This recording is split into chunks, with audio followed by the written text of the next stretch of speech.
अच्छा, बहुत ज़्यादा क्यूरी ये आती है कि बैरियर टाउन लाहौर के जो एलडी अप्रूवल्स हैं उनका क्या स्टेटस है। आज हम लोग इसी टॉपिक के ऊपर बात करेंगे और हम मुझे ज्वाइन करेंगे तैयब भाई। वैलिड क्वेश्चन है एलडी अप्रूवल का तैयब भाई, जो कि लोग हमसे पूछ रहे होते हैं। और इसके अंदर अभी राइट नो मेरे ख्याल से बैरियर टाउन ने अपनी तमाम तर एरियाज़ को, मैक्सिमम एरियाज़ को अप्रूव करवा लिया हुआ है। और एलडी अप्रूवल वाले एरिया और नॉन एलडी अप्रूव के अंदर फ़र्क क्या होता है तैयब भाई?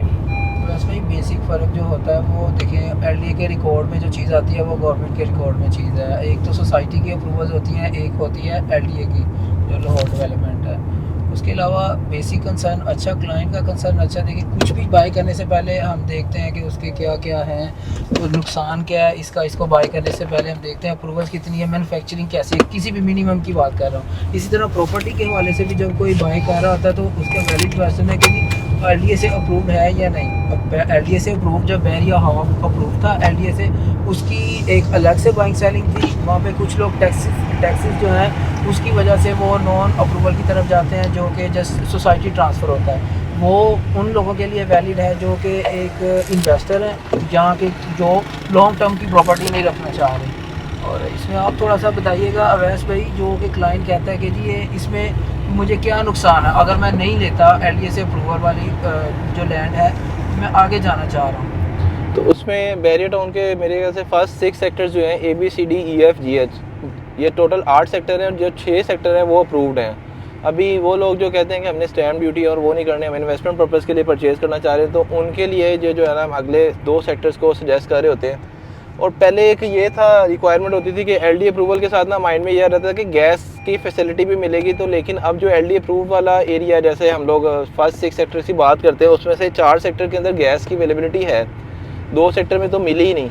और जो 2 पहले हैं उसमें भी आप अगर आज कोई नया घर कंस्ट्रक्ट करें तो उसमें गैस नहीं आपको मिलने लगी। तो उससे ये फ़र्क ख़त्म हो जाता है कि जी अगर जैस्मिन ब्लॉक के अंदर एलडी अप्रूवल है लेकिन रेट बहुत ज़्यादा है, तो अब अगले ब्लॉक जो थे जहाँ से आजम भट्टी एवेन्यू के साथ साथ चल रहे थे, वहाँ पे इस टाइम जो बिल्डर है वो भी घर बनाना स्टार्ट कर चुका है। तो मैं फिर रिकमेंडेशन में या सजेशन में ये कहता हूँ कि आप लोग वो वाले पैसे अपनी कंस्ट्रक्शन के ऊपर लगाएं और पैसे सेव करें। जैस्मिन ब्लॉक के अंदर आपको पता है 2 करोड़ 2.25 करोड़ रुपये का प्लॉट है।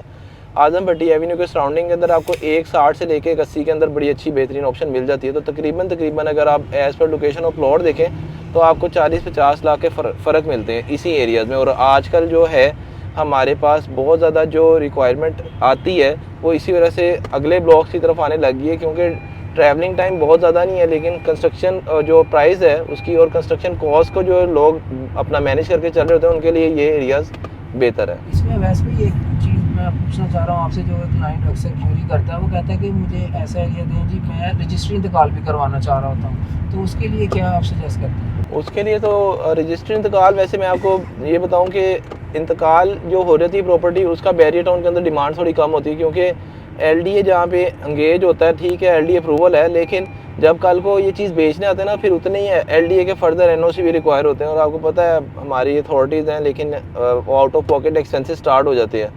तो इसलिए हम लोग रजिस्ट्री इंतकाल वाले एरियाज़ जहाँ पे हो एलडीए अप्रूवल फुल है तो वहाँ पे भी हम अपने क्लाइंट्स को मना करते हैं कि आप लोग उस वाले चैप्टर में ना पढ़ें कि आप लोगों ने रजिस्ट्री और इंतकाल करा ली, कल को बेचने में थोड़ी सी मुश्किलात आती हैं। बैरियर टाउन के अंदर ये हम जो एरियाज़ क्रॉस कर रहे हैं ये आज से 20 साल पहले डेवलप हुए हैं। जिन लोगों के प्लॉट आज पड़े हुए हैं वैसे के वैसे ही हैं, डेवलप हुए हुए हैं और सेफ़ एंड सिक्योर हैं। तो मेन तो मकसद होता है कि आपको सेफ्टी सिक्योरिटी चाहिए होती है।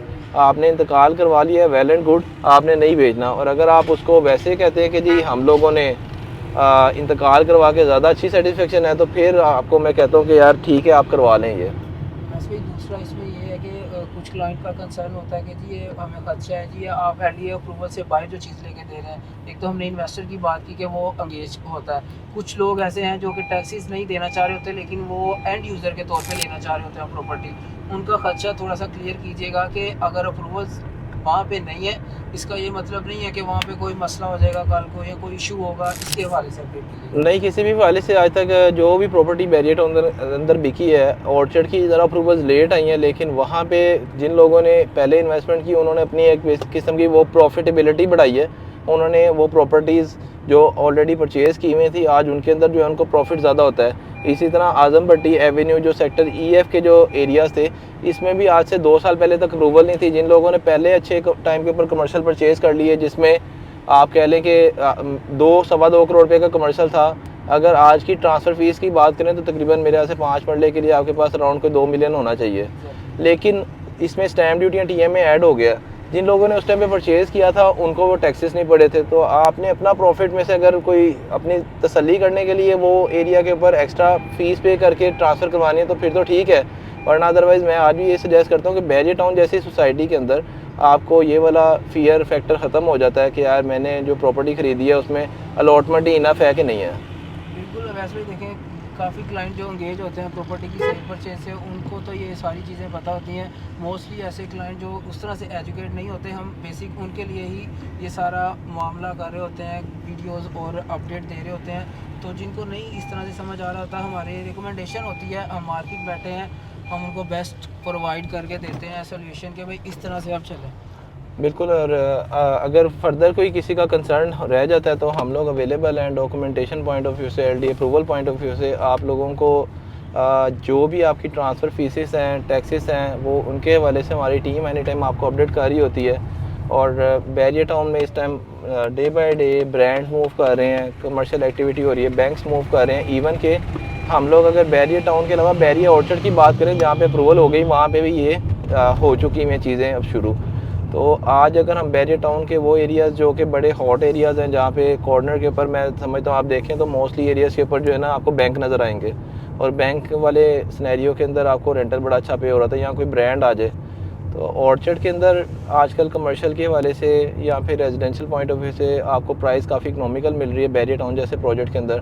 मैं अगर बात करूँ 5 मरले के प्लॉट के लिए, एक ऑन ग्राउंड प्लॉट जहाँ पे कुछ सोसाइटीज़ आज बड़ी अट्रैक्टिव प्राइस दे के 25 लाख रुपए में कहते हैं जी प्लॉट के मालिक बन जाएँ, और बाद में पता चलता है 25 के साथ 25 देना पड़ रहा है। तो आज आप बैरियर ऑर्चर्ड के अंदर आके 30-35 लाख में ऑन ग्राउंड प्लॉट ख़रीद सकते हैं, बड़ा अच्छा रीज़नेबल, और आपको 40 फीट वाइड रोड के साथ ये चीज़ें मिल रही हैं। ये रेजिडेंशियल की बात करूँ। इसी तरह कमर्शियल के अंदर भी बहुत सारी सोसाइटीज़ ने 2.5 मरला, 3 मरला, 4 मरला के कमर्शियल ऑफ़र किए हैं, और वो इस प्राइस के ऊपर किए हैं। जैसे वो पेमेंट प्लान दिखाते हैं, 10 लाख डाउन पेमेंट देते हैं, बाद में 3-4 साल के लिए किस्तें पे करें। जब आपने वो पे कर लेनी है तो आपको उतने ही पैसे फिर आपसे डिमांड किए जाएंगे। तो उससे बेहतर ये है थोड़ी अमाउंट फर्दर सेव कर लें। 1.25 मरले का भी कमर्शियल बैरियर टाउन ने दे दिया था, 2 मरला भी दे दिए, 4 मरला भी दे दिए।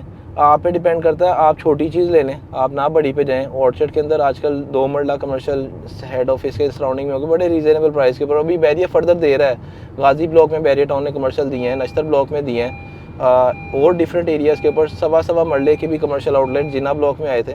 तो ये एक अच्छी इन्वेस्टमेंट, सेफ है, सिक्योर इन्वेस्टमेंट होती है। आजकल डिफरेंट बड़े बड़े प्रोजेक्ट आए हुए हैं, उसके अंदर आपको करोड़ों रुपए का जो कमर्शियल मिल रहा होता है, उसकी बजाय मैं फिर सजेस्ट ये करता हूँ कि इस तरह की चीज़ों के ऊपर आप इन्वेस्टमेंट कर लिया करें।